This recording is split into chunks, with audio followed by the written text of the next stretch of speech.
ಇಲ್ಲೇನಾಗ್ತಿದೆ ಅಂತ ನೀವೇ ನೋಡ್ತಿದ್ದೀರಾ ಅಲ್ವಾ? ಅಯ್ಯೋ ಹುಚ್ಚುಡ್ಗಿ, ಇದ್ರಲ್ಲಿ ನಿನ್ ತಪ್ಪೇನೂ ಇಲ್ಲಮ್ಮ. ಇವಾಗ ಸಮಯ ಸರಿ ಇಲ್ಲ ಅಷ್ಟೇ, ಎಲ್ಲ ಸರಿ ಹೋಗುತ್ತೆ. ಕೆಲವೊಂದ್ಸಲ ಹಾಗೇನೆ ನಾವೇನೋ ಅನ್ಕೋತೀವಿ, ಏನೋ ಆಗ್ಬಿಡುತ್ತೆ. ಇದಕ್ಕೆಲ್ಲ ನೀನು ಚಿಂತೆ ಪಡಬಾರ್ದು, ಧೈರ್ಯವಾಗಿರ್ಬೇಕು. ಎಲ್ಲ ಸವಾಲ್ಗಳನ್ನು ಎದುರಿಸಿ ನಿಲ್ಲೋದೇ ಸಂಸಾರ ಅಮ್ಮ.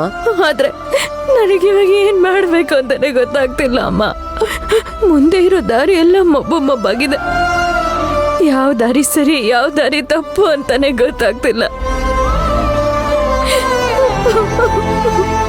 ನೀನಿವಾಗ ಸರಿಯಾದ ದಾರಿಯಲ್ಲೇ ಹೋಗ್ತಿದ್ಯಾ. ಮದ್ವೆ ಆದ ಹೆಣ್ಮಗಳು ತವ್ರ ಮನೆಗೂ ಗಂಡನ ಮನೆಗೂ ಸೇರಿರ್ತಾಳೆ. ಎರಡನ್ನೂ ನಿಭಾಯಿಸ್ಕೊಂಡು ಹೋಗ್ಬೇಕು.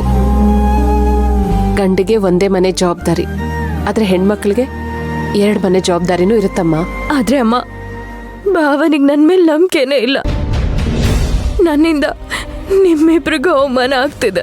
ಅಯ್ಯೋ ನೋಡಮ್ಮ, ಕೋದಂಡನ ಬಗ್ಗೆ ನೀನ್ ತಪ್ಪು ತಿಳ್ಕೊತಾ ಇದ್ಯಾ. ನೀನೇ ಒಂದ್ಸಲ ಯೋಚನೆ ಮಾಡು, ಕೋದಂಡ ಕೆಟ್ಟವನ ಅಂತ. ಕೋಪದಲ್ಲಿ ಹಾಗೆ ಮಾತಾಡ್ತಿದ್ದಾನಷ್ಟೇ. ಹೌದಮ್ಮ, ಕೋದಂಡ ಬಾವ ಕೆಟ್ಟವ್ರೇನಲ್ಲ.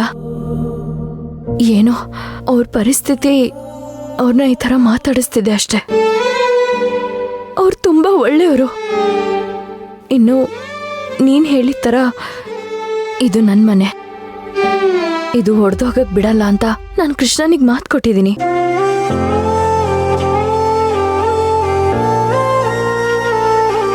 ಈಗಾಗಿರೋದ್ನೆಲ್ಲ ಸರಿ ಮಾಡಿ ನಾನು ನನ್ನ ಕೃಷ್ಣನ್ ಪ್ರೀತಿನ ವಾಪಸ್ ಪಡ್ಕೋತೀನಿ. ವಾಪಸ್ ಪಡ್ಕೋತೀನಮ್ಮ. ಶಬಾಷ್, ಇದು ನನ್ನ ಮಗಳು ಅಂದ್ರೆ. ಯಾಕೆ ಈಗ ನನ್ನ ಮಗಳು ವಾಪಸ್ ಬಂದ್ಲು.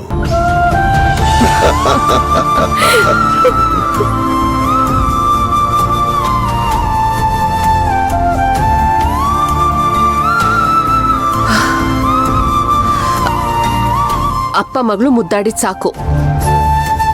ನಡೀರಿ, ಎಲ್ರೂ ನಮಗ್ ಕೆಳಗೆ ಕಾಯ್ತಿರ್ತಾರೆ. ನಡೀರಿ ಹೋಗೋಣ. ಹಿಂಗಿರ್ಬೇಕು, ಇಷ್ಟೇ ಕಾನ್ಫಿಡೆನ್ಸ್ ಇರ್ಬೇಕು. ಏನ್ ಬಂದ್ರು ಎದುರಿಸ್ಬೇಕು. ನಡಿ ನಡಿ ಬಾ.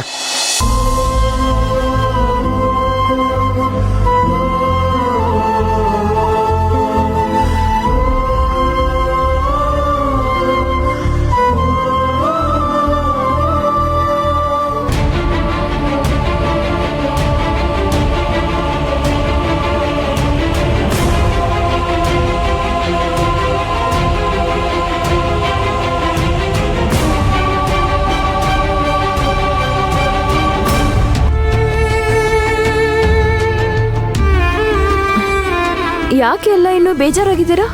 ಹಾಗ್ ನೋಡಿದ್ರೆ ಬಾಬಾ ಕೋಪ ಮಾಡ್ಕೊಂಡಿರೋದು ನನ್ ಮೇಲೆ. ನಾನ್ ಬೇಜಾರಾಗ್ಬೇಕು, ನೀವ್ಯಾಕೆ ಬೇಜಾರ್ ಮಾಡ್ಕೊಂಡಿದ್ದೀರಾ?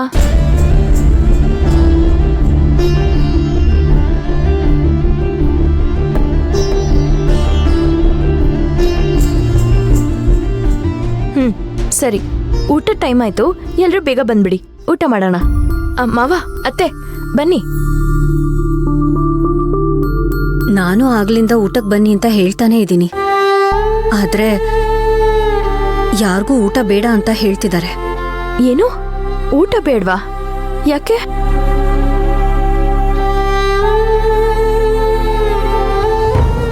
ಅತ್ತೆ, ನನಗಂತೂ ತುಂಬಾ ಹಸುವಾಗ್ತಾ ಇದೆ.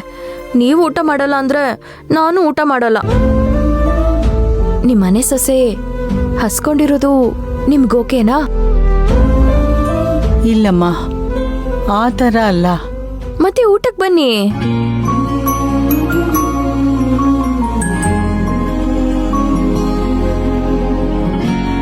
ಯಾಕತ್ತೆ, ಏನಾಯ್ತು? ನಮ್ ಕೋದಂಡನ್ ಬಿಟ್ಟು ನಂಗೆ ಊಟ ಮಾಡಕ್ ಮನ್ಸಾಗ್ತಿಲ್ಲಮ್ಮ. ಅಯ್ಯೋ, ಅಷ್ಟೇನಾ?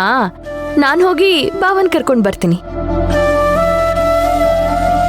ಬೇಡಮ್ಮ ವಂಶಿ, ಅವನ್ ಬರೋದಿಲ್ಲ. ಯಾಕೆ ಬರಲ್ಲ? ಅವ್ರಿಗೂ ಹಸುವಾಗಿರತ್ತೆ ತಾನೇ.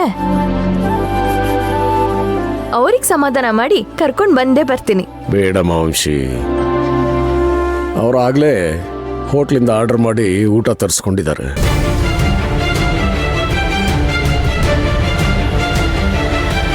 ಇಲ್ಲಿ ನೋಡಿದ್ರೆ ಎಲ್ಲರೂ ಉಪವಾಸ ಮಾಡ್ತಾ ಇದ್ದಾರೆ. ಏನು ಊಟ ಆರ್ಡರ್ ಮಾಡಿ ಹೋಟೆಲಿಂದ ತರಿಸ್ಕೊಂಡಿದ್ದಾರಾ?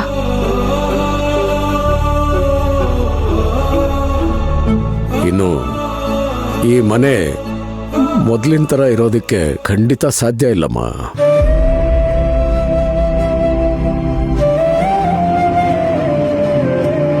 ನನ್ನ ಮಗ ಕೋಪಿಷ್ಟ ಇರ್ಬೋದು, ಆದ್ರೆ ಕೆಟ್ಟ ಮನಸ್ಸಿನವನಂತೂ ಅಲ್ವೇ ಅಲ್ಲ. ಅದೇನೇ ಆದ್ರೂ ನಮ್ಮನ್ನೆಲ್ಲ ಬಿಟ್ಟು ಊಟ ಮಾಡೋದಕ್ಕೆ ಅವನ ಮನಸ್ಸು ಒಪ್ಪೋದಿಲ್ಲ ಅಂತ ಅನ್ಕೊಂಡಿದ್ದೆ.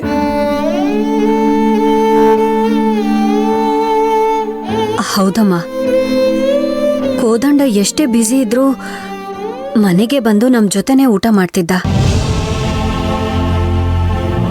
ಇವತ್ ಭಾವ ನಮ್ ಜೊತೆ ಊಟ ಮಾಡೋದಕ್ಕೆ ಬಂದೇ ಬರ್ತಾರೆ ಅಂತ ನನ್ಗನ್ನಿಸ್ತಿದೆ. ನಾನೇ ಹೋಗಿ ಅವನ್ನ ಕರ್ಕೊಂಡ್ ಬರ್ತೀನಿ. ಬೇಡಮ್ಮ ವಂಶಿ, ಅವನು ಮೊದಲೇ ಕೋಪ ಮಾಡ್ಕೊಂಡಿದ್ದಾನೆ. ಮತ್ ನೀನು ಕರೆದ್ರೆ ನಿನ್ ಮೇಲೂ ಕೋಪ ಮಾಡ್ಕೋತಾನೆ. ನೀನ್ ಬೇಜಾರು ಮಾಡ್ಕೋತೀಯ. ಬೇಡ ಬೇಡ, ಬಿಟ್ಬಿಡಿ ಇಲ್ಲಿಗೆ.